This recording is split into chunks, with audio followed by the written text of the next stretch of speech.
बिस्मिल्लाहिर्रहमानिर्रहीम। अस्सलाम वालेकुम स्टूडेंट। मज़मून उर्दू बी जमात चहारा। ठीक है, लेक्चर नंबर 14 है बेटा जी। आज हमने तफ़हीम इबारत करनी है। तफ़हीम इबारत फ़हम समझ कर आज हमने इबारत को पढ़ना है।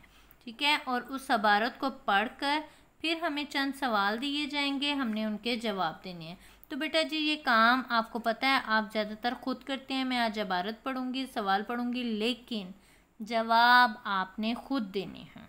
चलें जी, आइए अपनी तफ़हीम इबारत की तरफ देखिएगा बेटा जी। सबसे पहले आपने दिन और तारीख़ लगानी है। मुदज्जा झैल इबारत गौर से पढ़िए और दिए गए सवालात के जवाब तहरीर कीजिएगा।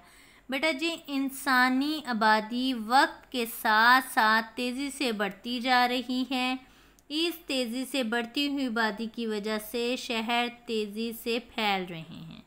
ज़ाहिर है आबादी बढ़ेगी तो शहर भी बनेंगे। जब शहर फैलते हैं तो सड़कें तंग पड़ जाती हैं और ट्रैफिक का मसला एक बड़ा मसला बनकर उभरता है। सोच विचार होती है और सड़कों को खुला कर दिया जाता है। ठीक है, सड़कें खुली करने के लिए दरख्त काटे जाते हैं, यानी हवा को साफ़ करने वाली कई फैक्ट्रियां गिरा दी जाती हैं।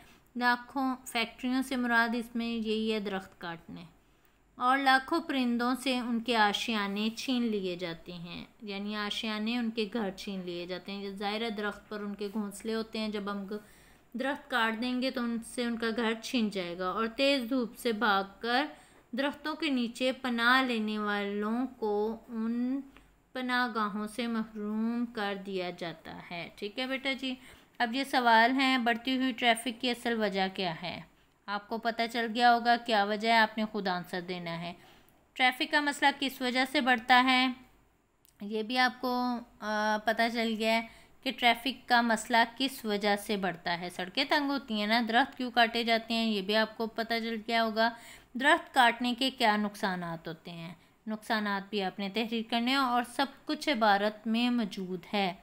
इस इबारत का अनवान आपने ख़ुद तहरीर करना है। ठीक है, और फिर उसके बाद जब आप ये काम कर लेंगे तो फिर आपने इसको एक दफ़ा पढ़ना है और काम को तवज्जो से करना है। अपना ख्याल रखिएगा, बार बार हाथ धोते रहिएगा और बिला ज़रूरत बग़ैर ज़रूरत बाहर घर से मत जाइएगा। अपना ख्याल रखिएगा। अल्लाह हाफ़िज़।